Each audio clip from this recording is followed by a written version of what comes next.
I've never seen anything like what happened to 19-year-old Amy Robinson in Arlington, Texas in 1998.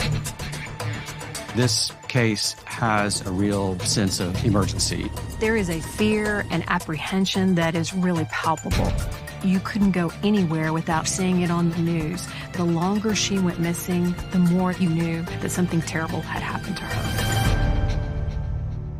The thing about this case is that the victim is so defenseless and trusting, and to think that people that she thought were her friends would be this horribly cruel is what makes this case really stand out.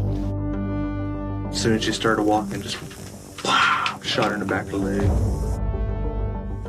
After seeing what happened, I died laughing. I thought it was all a joke. Anyone who sees the interviews with Amy Robinson's killers is going to know they were looking into the eyes of pure evil. I didn't handle this case personally because it happened in Tarrant County, but the prosecutors that did take it to trial are the best. This was Christy Jack's first death penalty case. That one you never forget. A victim like Amy, you never forget. I am a mother, but this was a case that spoke to everyone, whether you were a parent or not. Something cried out for justice in her case, more so than any other case I've ever been involved with.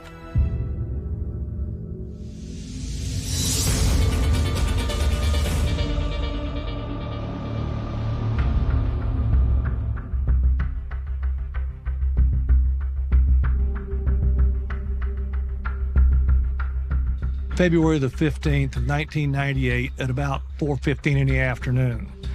We received a 911 call from Ben Grogan, who wanted to report that his daughter, Amy, had left for her job at a Kroger store at about 12:30 and had never arrived. February 15th, me, my mom, and my little sister were hanging out at the apartment.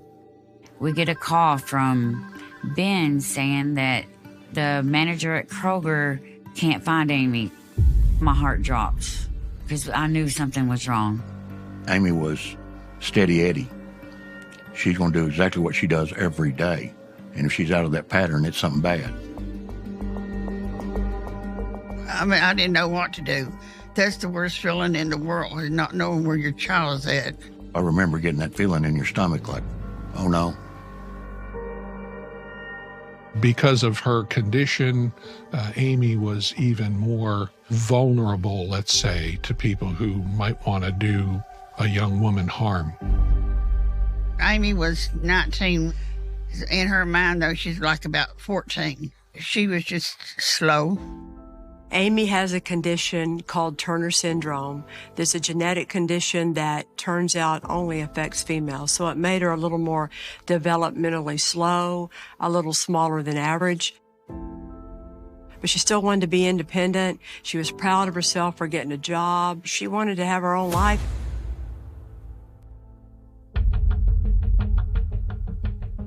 The day that Amy Robinson went missing, her father told us that she had a green Huffy mountain bicycle, and she had her Kroger uniform shirt in a plastic bag, and that she had left home and went on to Division Street, which was a direct route towards the Kroger store, and that was the last she was seen. That part of Division Street's a pretty rough area of town. Nobody drove bicycles up and down Division Street except for Amy. My brother and I both told her not to ride her bicycle, just to ride it over to the shop, which we was directly across the street from our house. And we'd take her. But Amy was independent. She just wanted to do it on her own. That was her way to and from work. It meant everything to her. We had no direction on where to go search. There's not a bicycle somewhere. Nobody's seen anything. I mean, you're just blindly walking the railroad tracks and the lake. You're searching, but you got no clues. You wanted to hope that she's going to pop up and everything's okay. We literally just start walking down Division Street, walking, searching. And the minute they sounded the alarm that Amy didn't show up for work, the Arlington Police Department were right away putting out the BOLO, being on the lookout for her. It was on the news. They were doing grid searches. From the start, this case has a real sense of emergency. The police are treating it unlike your typical missing person report of a teenager. A helicopter was flown in the area between Amy's home and the Kroger store. The police were everywhere, but we just couldn't sit at home and watch the news. It was like, no, get out there, let's find her. There is a feeling of fear and apprehension that is really palpable. You couldn't go anywhere without seeing flyers or seeing it on the 4 o'clock, the 5 o'clock, the 10 o'clock news. The fact that she was missing was everywhere in Arlington. Bring her home safe. Don't do nothing. Let her go. You have to believe that the Arlington Police Department is truly invested in finding this young lady who's also mentally challenged, who's sweet and naive. You're just on pins and needles. If we heard sirens, we're running out the door. Did they find her? Did they find her? I couldn't sleep. I didn't eat. I mean, it was just horrible. Amy's family is going through hell. They couldn't be looking any harder. Me and my mom and sister searched day and night from sun come up to sun go down. And my daughter's 1, so I'm carrying a baby on my hip, just screaming her name, just screaming, knowing that something bad's happened, but hoping we would find her alive. As we are pursuing the investigation, we interviewed her co-workers. We learned that Amy was universally liked by everybody. She used to bag our groceries all the time. She's a nice kid. We also talked to some of her former work associates, and 2 of those were Robert Neville and Michael Hall. I was asked to make contact with Robert Neville, a young man who worked with Amy, because some of the people at the store had said him and Amy Robinson were sort of in a boyfriend-girlfriend situation. But when questioned, Robert Neville said, no, we were just kind of friends through work. They were both sackers. I think she enjoyed his attention. They went to the Kroger Christmas party, as a matter of fact, one year. And then there came a point when Robert met Amy's father, and Amy's father put his foot down and said, you're not allowed to see him anymore. Robert Neville was questioned about his whereabouts on February the 15th, the day Amy went missing. He described going to the Kroger store, kind of in and out, and he went to the mall with his friend Michael Hall, and they played video games and hung out at the mall for a number of hours. He was respectful, didn't seem that he was lying to us, but Robert Neville had a criminal history, so we asked for him to take a polygraph test. Robert Neville passed the polygraph, although he is marginal. A marginal passing score is sort of a gray area. I look at it as perhaps a lack of empathy, and all that does keeps me focused on Robert Neville until one way or another I can either clear him or be a part of his arrest. Robert Neville's alibi is investigated. When we go down and look at the surveillance cameras at the Parks Mall, Robert Neville and Michael Hall are together, but we are not able to definitively state that Robert Neville is accounted for his entire day. We also talked with his friend, Michael Hall. Michael Hall told us that he is a friend of Amy Robinson. Michael Hall is a young man who came from a very troubled background. He came from a broken home. He himself struggled in school, not to the same extent as Amy, but he also had some special education classes. He told us he did not know anything about Amy's disappearance, and we're not seeing anything that brings Michael Hall to the surface as a potential suspect.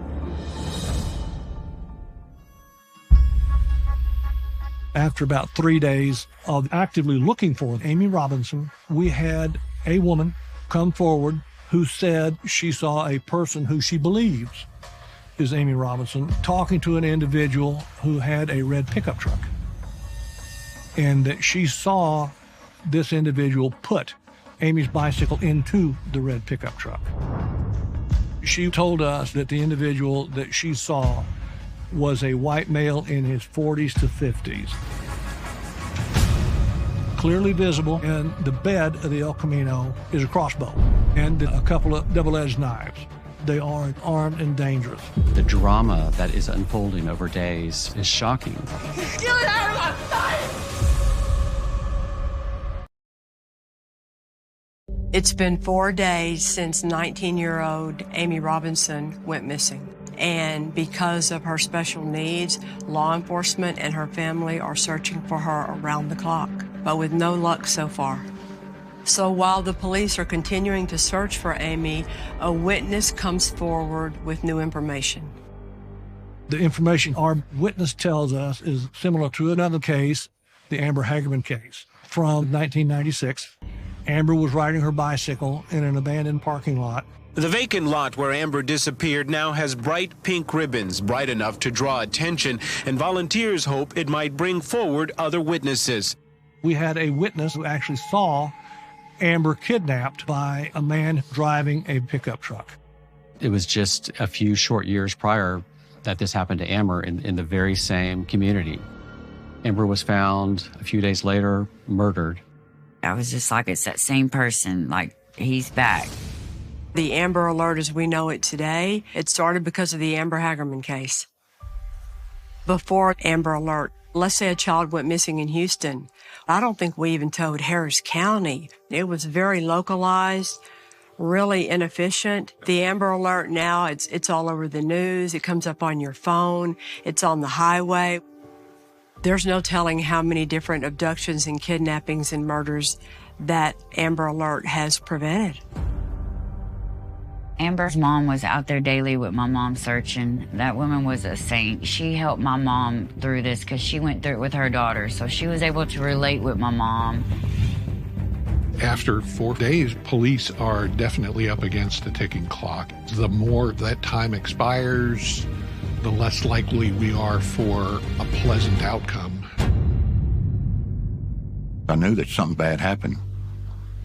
You know, so the only thing you can do in a situation like that is just keep searching. Can't escape from this sinking feeling.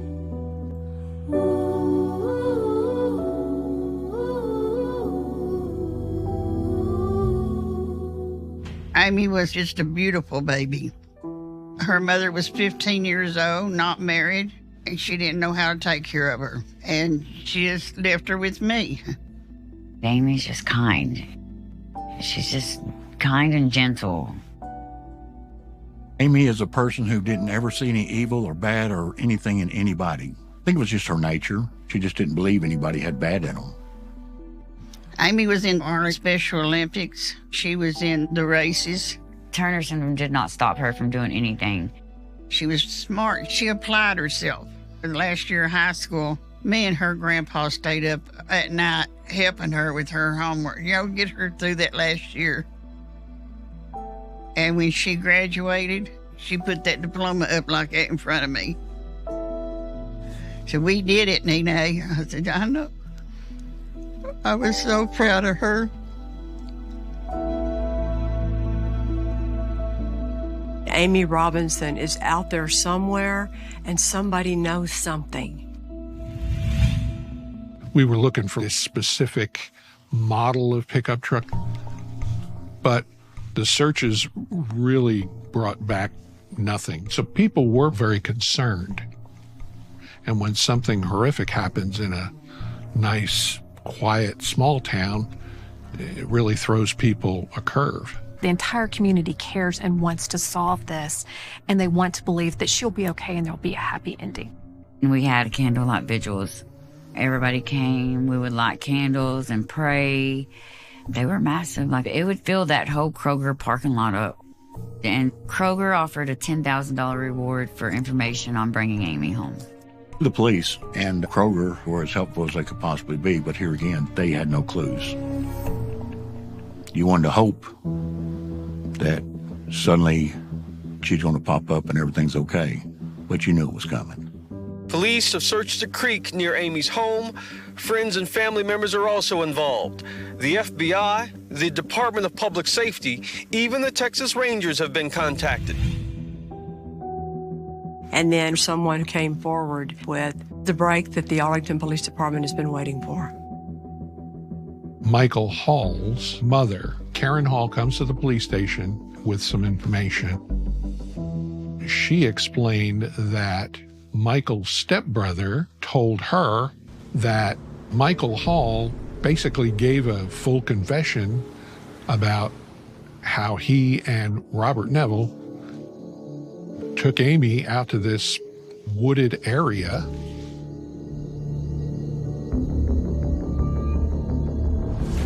and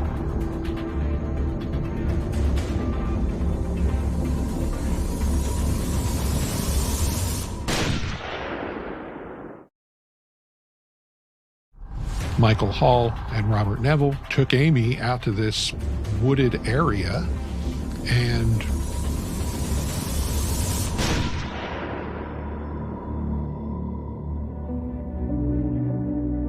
they killed her.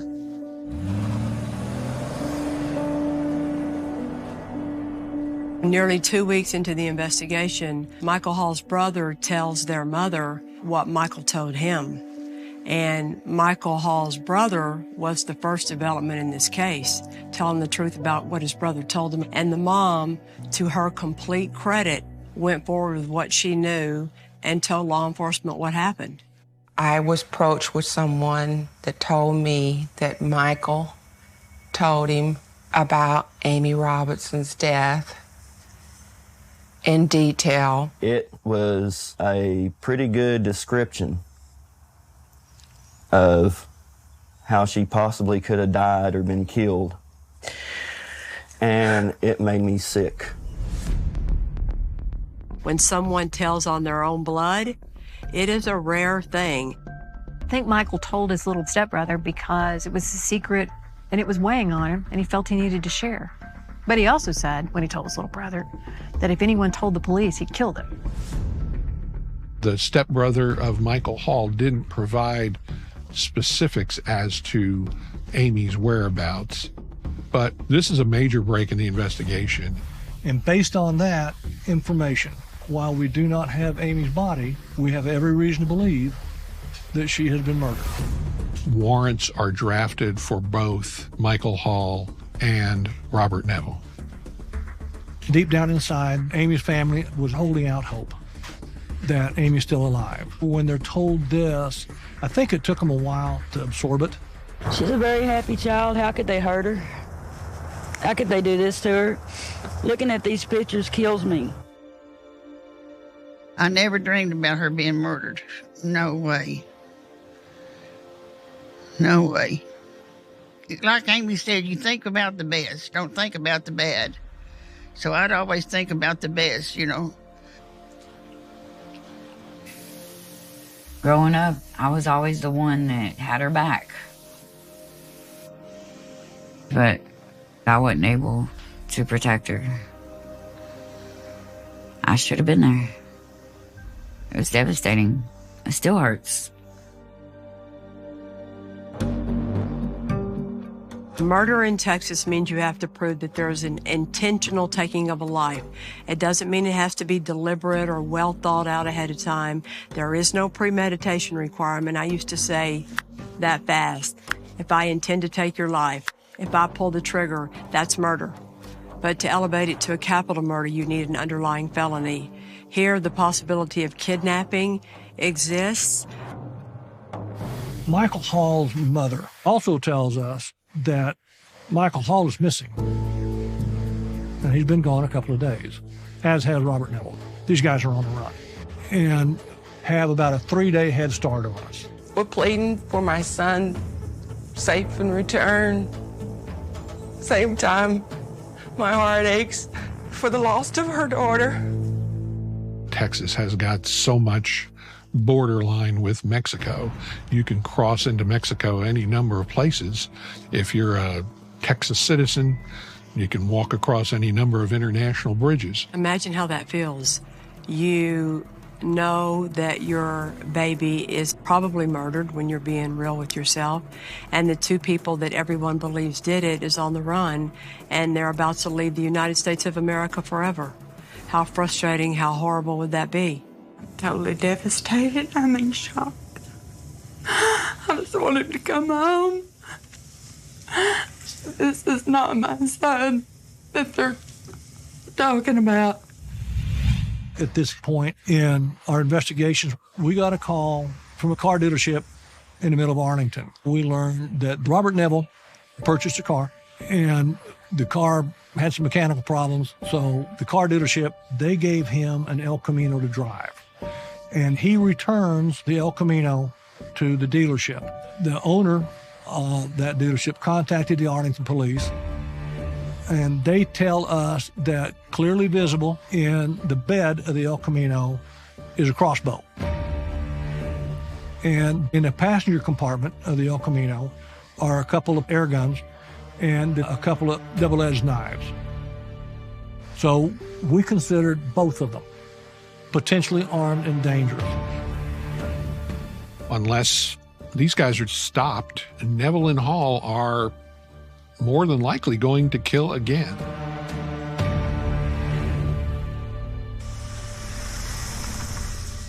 In Eagle Pass, Texas, there's an international bridge into Mexico. Michael Hall and Robert Neville were stopped as they were en route over the international bridge in Eagle Pass. Their demeanor just doesn't seem right to the agents, so they talk to them, search their backpacks, find pellet pistols, wine coolers. Those officers on the border ran the names and the birth dates, found that these guys are wanted for murder in Arlington, Texas. So they took them to the Eagle Pass jail.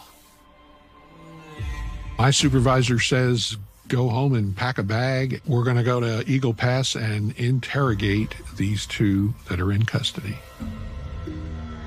When APD was racing to the border to get to the suspects, there's a worry that they could lawyer up and we would never know where Amy is. But boy, look what happened. There was a customs agent that talked to them. They seemed almost happy to be in custody, and they're telling this agent anything and everything he wants to hear. Robert Neville and Michael Hall wound up giving him sufficient descriptors that we now have a place where we can go search for Amy's body.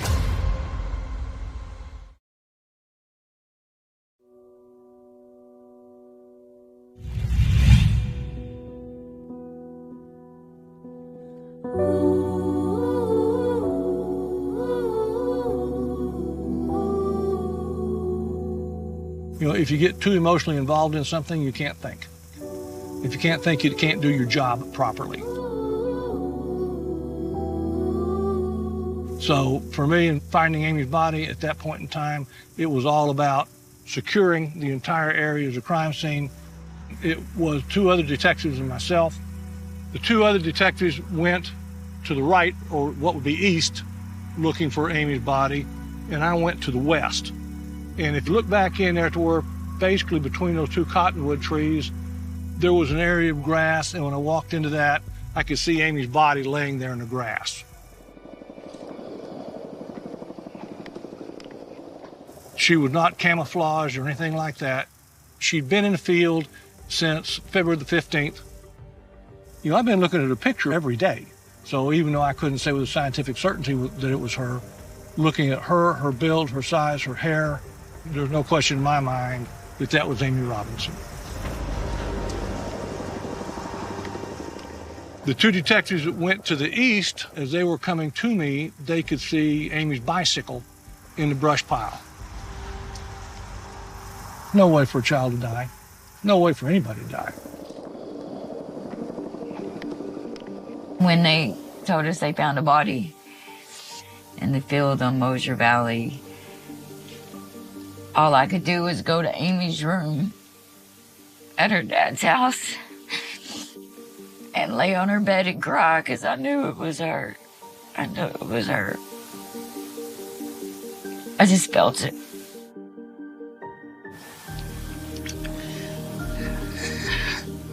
still in my mind. I couldn't believe it was Amy. It was just horrible, horrible.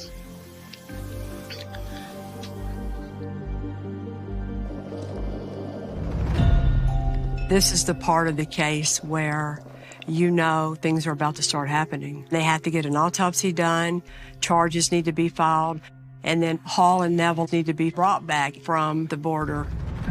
As we learn about Hall and Neville's arrest, the team I'm on at the newspaper, we immediately start to think about how quickly can we get down there. That's what every other media outlet in the area is thinking. Eagle Pass is fairly remote. It's hundreds of miles from the nearest commercial airport. We had the idea to rent an airplane, and as a result, we're down on the ground in Eagle Pass before anyone else gets there. How you doing? Just fine? The news media got down there before Stanton could. And Robert Neville and Michael Hall both granted jailhouse interview. Hey, Robert. Oh. You never expect to encounter somebody who has done something just so horrific, and for them to be so eager to tell you about it. What did you do? I helped in killing Amy Robertson. Why? I'd probably have to say it was just for the adrenaline rush. So we talked her into getting in the car. She kept rapping. Well, I gotta get back to work. I'm gonna be late. I'm gonna be late. Well, you're late now.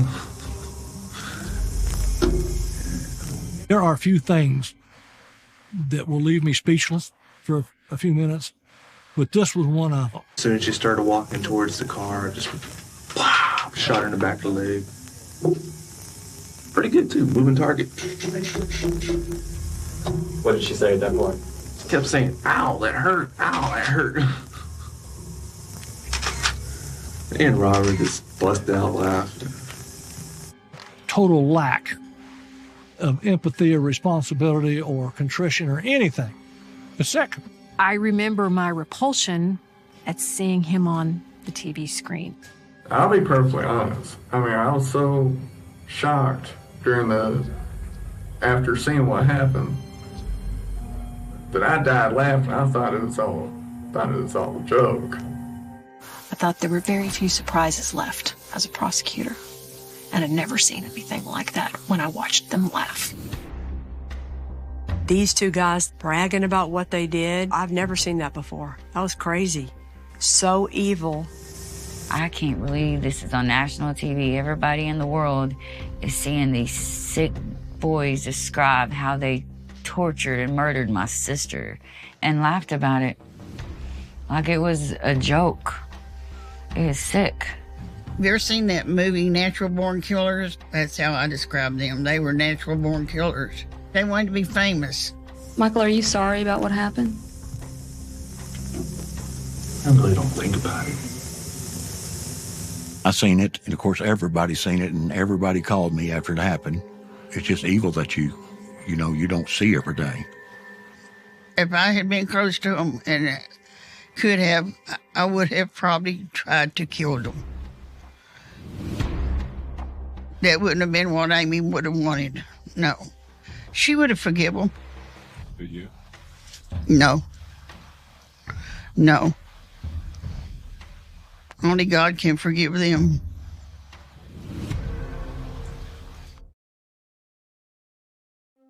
Less than a week later, after Amy's body was found and after the suspects had done their talking on television, Amy's family and friends laid her to rest. Amy's funeral was massive. It was the biggest funeral I've ever seen, still to this day. I guess I felt peace about having her at the family cemetery, but I was angry. I don't think funerals give you a peace. I would give my life to have Amy back. The prosecution's getting ready for a trial of Michael Hall and Robert Neville. These two were really stupid. What these suspects said in this interview before they were able to invoke their rights or have a lawyer or be told to shut your mouth, it doesn't get better evidence than that. I'm sure that any lawyers that were ultimately going to represent them thought, oh my God, what have they done? But for the prosecution, I don't think what people know about is the stress that you have, making sure the family survives it. If you screw up any one thing or you don't get the death penalty, you let them down. The media attention also brings with it even that much more pressure and criticism. And there's always those people out there that secretly hope that you mess up. Cases like this can make your career, but they can also break your career. I got involved in the case in March of '98. I've been responsible for the prosecution of thousands of cases. Something cried out for justice in her case, more so than any other case I've ever been involved with. I'm a mother with 2 boys, one of whom who has special needs. And so I have a particular sensitivity to this case. It's one thing to choose to take the life of another individual. It's something entirely different to see someone and to recognize their weakness and their vulnerability and to choose them because of those traits. The prosecutors get the case and decide that they're going to be tried in separate trials. In a death penalty case, you try them separately because Michael Hall's attorneys would have said that Robert Neville's criminal history would unfairly influence a jury against Michael. Picking a jury on a death penalty case is unlike anything else you could ever do. It's that variation on the spectrum of, can you really give the death penalty if we prove it to you? After a while, it's just exhausting, and you just want to get done. But you can't let your guard down when you're picking juror number 11 or 12, because they're just important as 1 and 2. Before the trial, most important is meeting with the victim's family. They have to trust you, and so you want to do everything as a prosecutor to make them feel as comfortable as they can given the circumstances. Robert Neville was tried first because, in our opinion, his case was the easier case and he was the leader. Had it not been for Robert Neville, I don't believe this crime ever would have occurred. The records go back a long time for Robert. He began setting fires as young as the age of 4. And not only do you have sexual abuse of children, there are multiple reports of Robert abusing animals. A neighbor saw him throwing kittens off of a roof. A cousin reported Robert tying a cat to a tree and beating it with a pole.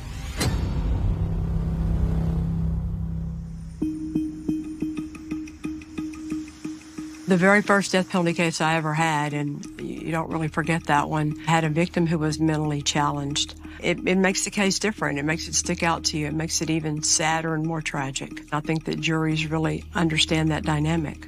In order for these defendants to be found guilty of capital murder, the state had to prove that there was a murder and also the underlying felony of kidnapping. Neville's confessed to murder. That was easy. The hard part was circumstantially proving the kidnapping element.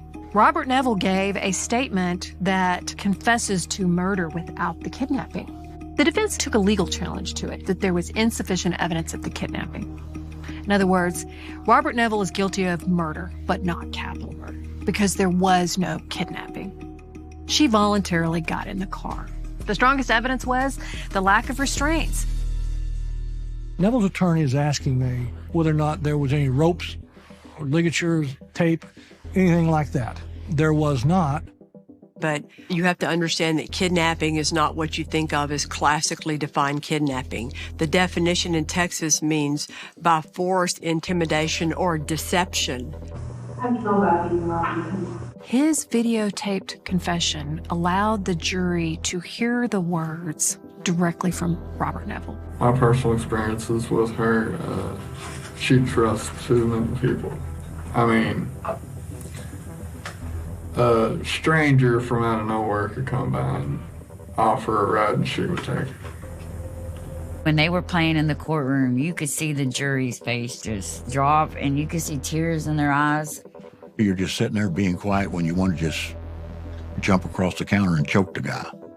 We had already been planning on killing people, and I figured after we took Amy out there, it became reality. As a prosecutor that handles a lot of death penalty cases, you have to be ready for the defense to present mitigation. Mitigating evidence is evidence that lessens your culpability or in any way makes you believe that life is warranted instead of death. The defense was trying to say that Robert Neville committed this capital murder because he had lupus, which is offensive to people that suffer from lupus. Lupus is a chronic autoimmune disease, basically where the body kind of attacks itself. So then we put on the region's expert on lupus at UNT. He said, you can commit acts of criminal violence and also have lupus, but lupus doesn't make you go commit a horrific crime like this. One of the things you have to learn as a prosecutor is to channel your emotions into a closing argument, finding the right words that will touch those jurors' hearts. She was an easy target. Her only fault is she trusted too many people. She didn't see this defendant for what he was. She didn't see his plan to take her life. I wanted that jury to understand the last moments of her life were filled with someone laughing at her death. When she laid there choking on her blood, do you think she could hear his laughter? Because this defendant, the personification of evil. The evidence does not support the one element that the state has to have, and that's the kidnapping aspect. There's always a concern that we would come up short. A jury has to be unanimous, and we were not sure what the jury would do.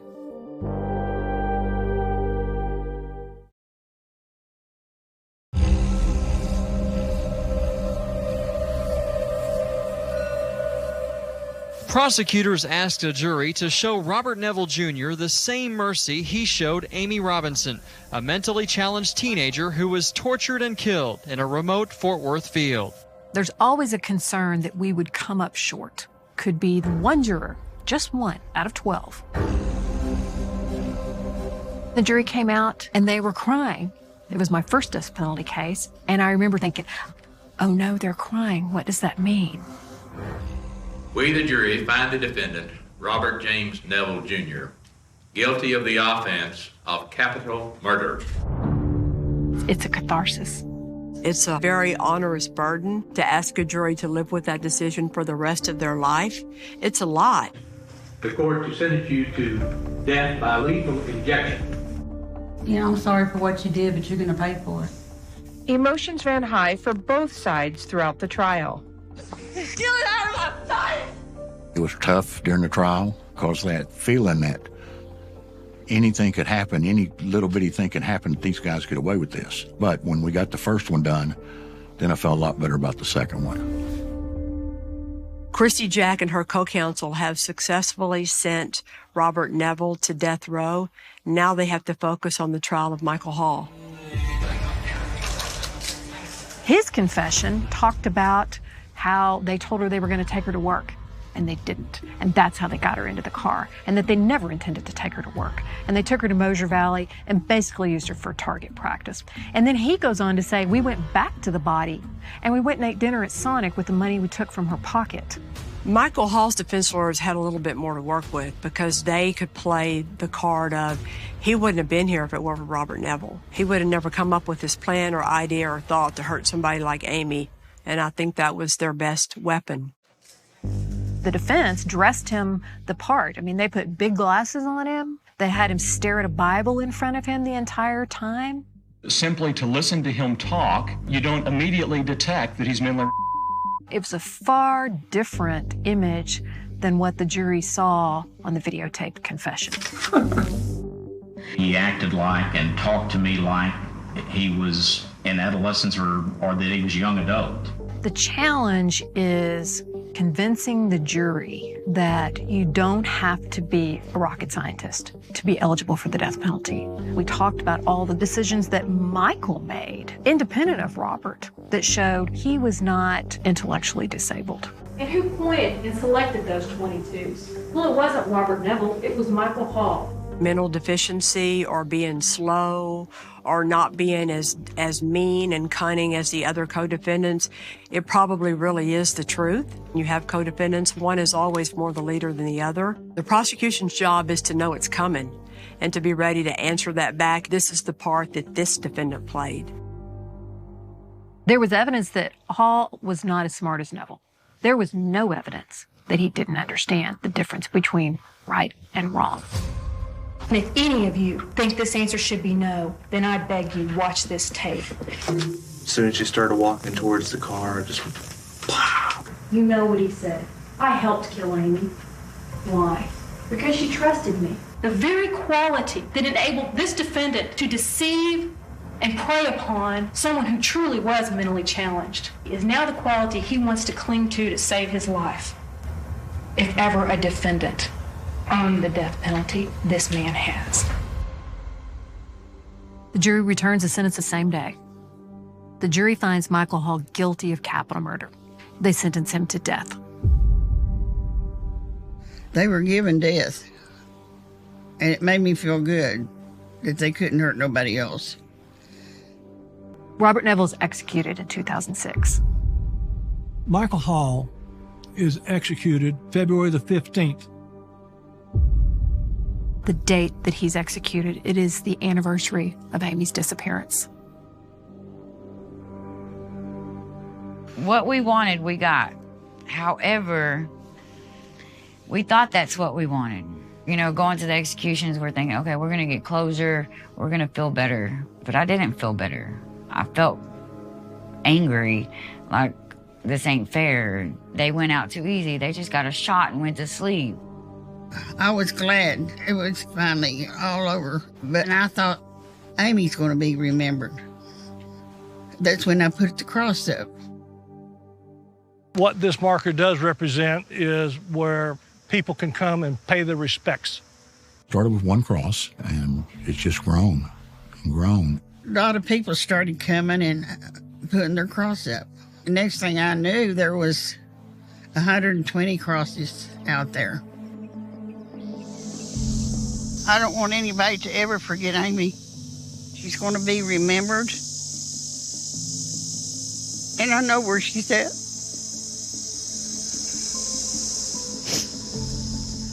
A case like this, when you're representing and trying to get justice for a victim as sweet and naive as Amy, when it's resolved the way it should be and you get justice, it makes you able to get up and go again another day. It never gets any easier, but this is why you do what you do.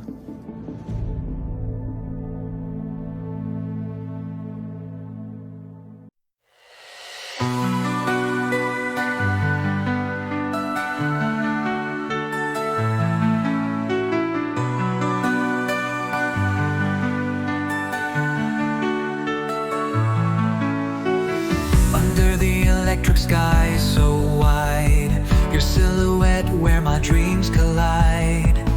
Flashing lights and the rush they bring. Your name's the only song I wanna sing. Neon hearts collide tonight,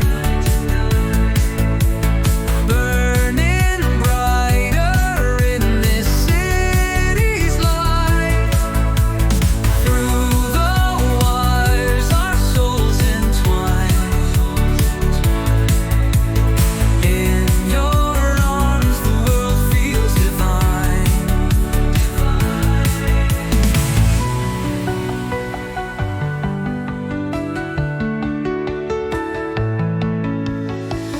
Every beat of this glowing world is a promise just waiting to unfurl.